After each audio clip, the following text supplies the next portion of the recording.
sa usapin po ng missing sa Bungeros, kasi po before ho kayo maging hepe ng PMP, ano po, yan po ay naging ano na nga issue na iniimbestigahan dati ng mga pulis. So far ho ba ngayon, wala ho kayong update tungkol po dito sa ginagawang investigasyon ng mga pulis? Tuloy naman po ang investigasyon ng case ng missing sa Bungeros.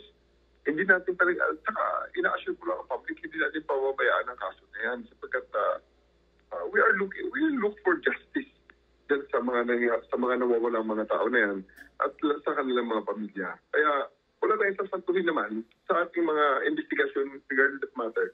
Pero we need to make sure na in the process, hindi naman natin na-attribute at lalong nagulo ang kaso. Kasi at the end of the day, hindi lang naman tayo nakikinig din ang mga posibleng depensa, ang mga abogado magdidepensa sa mga taong masasangkot yan. At lahat ng ating mga sasabihin ngayon ay maaaring gamitin para sa kanilang advantage. So we're making sure that everything that we do, every step that we take is legally tenable so that pagdating ng panahon ay hindi naman masayang ang ating mga efforts.